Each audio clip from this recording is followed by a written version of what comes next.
is your title and the programs you're associated with? I am an assistant professor of applied psychology and economics here at the Department of Applied Psychology at NYU Steinhardt. I also here direct the new master's program in human development and research and policy, which is starting this year for the first year. And what do you hope to accomplish in this position? Well, I guess from the research side, my research focuses on how to help developing countries cater to the needs of diverse and growing student populations in our school system. So that's sort of what I focus on in my research work. And in my service work, I'm very excited to have the opportunity to launch something that like a master's in public policy, but with a grounding in psychological science, which I don't think we have enough of. And do you have any pets? I do. My partner and I have a toy Australian Shepherd who is, let me see, in the background. Oh, let me see if I can show her. There Oh, she is. so precious. She is precious. Do you have a favorite movie or TV show? Sure. Movie is really tough. I have a few. I think one of them would be Dogville by Lars von Trier. I also like Funny Games by Michael Haneke. But it's a tough competition. I like really weird movies. Do you prefer to watch movies or TV? I think like the distinction is kind of blurred now with streaming, so it's just like hard to say. I do like a lot of it sort of like more sort of like intense like TV shows that have been launched recently. Kind of something like Severance, which I'm watching right now, is like really cool. I really like it. What degrees do you have? I have a bachelor's in science of foreign policy in international politics from the School of Foreign Service at Georgetown University. I also have an MPhil, a master's degree in educational research from the University of Cambridge in the UK. And then I have an EDD, a doctorate in quantitative policy analysis and education from Harvard. Why did you decide to become an academic? Well, it's funny you should say that because I don't think I ever decided this. I think, if I knew one thing when I went into grad school was that I did not want to be an academic. And I think that was partly based on sort of my impression of the profession. I think I was very fortunate to be mentored by people like Dick Murnane or David Deming or Felipe Barrera, Andrew Ho or Dan Koretz, who I saw sort of like did both very rigorous academic work, but also were helping school systems and the children they're in. And so that really very much inspired me to give it a shot. And then I had opportunity to be mentored by phenomenal people thereafter. So, here I am, giving it my best shot. What courses do you generally teach? I teach a course which is an introduction to research methods to my undergraduate students. I've taught that course since I've started, and that's one of my biggest joys of being at Steinhardt. This course started with 40 students. It's now about almost 80 students. Undergraduate students are just unbelievable in the Department of Applied Psychology, and I just enjoy teaching that course every semester.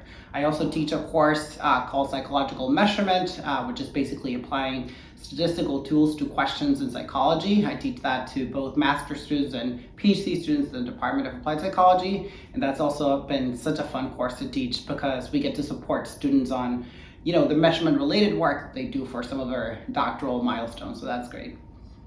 Do you do anything else around campus? Sure. Well, other than directing this new master's program, which is a lot of work, yeah, sure. I'm currently now about to chair a task force on admissions practices for our department. So we're hoping to review sort of what we do across our 3 doctoral programs and our 2 master's programs in order to admit students, and also issue some recommendations to the chair at the end of that. And we have a terrific team of people in the department with whom I'll be working, so I'm very excited about that too. What publication are you most proud of? Great. I'm very proud of a publication that hasn't yet been published, but it's a publication with a student of mine, Sharnik Jaker. Sharnik is from Tamil Nadu, India. He was an RA of mine 2 years before. He started in the program, so I've known him for a real long time. We've worked together for a while, and it's been a true joy to see him sort of blossom from this RA position to sort of like this independent academic. We document in 2 big South Asian countries, in India and Bangladesh. the fact that teachers don't actually know their students' academic skills, both in math and in language, which is quite remarkable because, of course, teachers are interacting with students every day, and to some extent they would be assessing their skills with some regularity, right? I think this is quite important because, in developing countries, one of the frontier challenges is why teachers are not teaching to the ability of each of the students. Like, why don't they cater to the needs? And primarily the explanation has been, well, they don't have the right incentives, right? Like, they just have too much material to cover, or the parents are going to pull out the kids eventually, so why should they try that hard, or they have to prepare the kids for exams. And we think that's an important part of the story, but sort of this other part has been a little bit neglected, and we're just very happy to sort of bring it to light. If you weren't an academic, what would you be doing?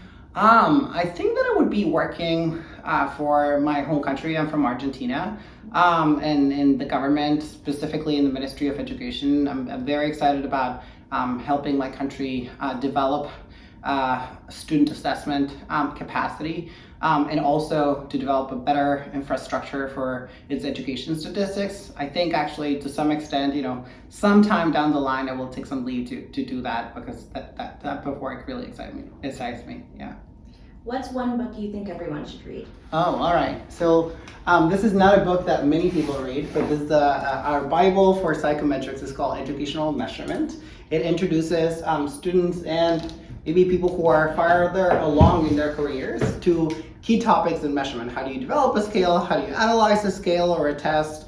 What are the different things that you can do to just make them comparable over time, to make statements about who it benefits and who it doesn't benefit. So it's like a wonderful introduction to topics that maybe you didn't think we could do with statistics, but we actually can. Okay, a little more rapid fire now. Sure. What's your favorite snack? Favorite snack, avocado toast with sriracha and a hard-boiled egg on top and salt and pepper. Describe yourself in a hashtag. I've been known to not be very careful with what I say, so maybe hashtag no filter would work. Okay.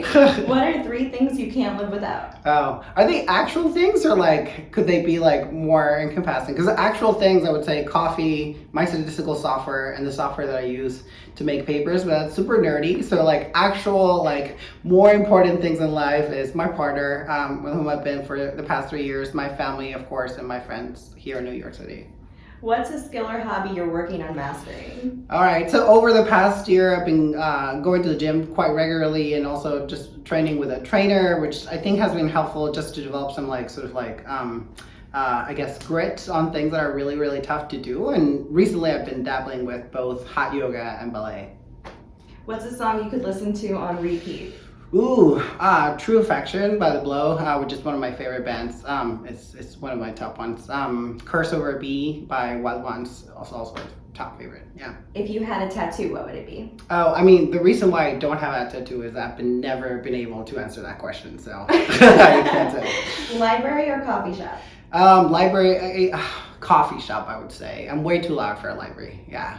Newspaper or magazine? Newspaper for an overview, magazine for depth. Something like an Economist or a New Yorker always hits the right spot with me, yeah. Beauty or wisdom? I feel like that's a great example of what we call in psychology social desirability bias. I'm certainly expected to say wisdom, but I think you can find some beauty in wisdom and wisdom in beauty. So I don't know, both, I guess. Okay. And last question, if you could have a superpower, what would you want it to be? Well, I'm 1 year away from my 10-year review, so super productivity sounds great to me, but if you ask me in about a year, maybe I can give you a more holistic answer. Okay. Okay, great. Thank you so much, Ale. Thank you. Bye.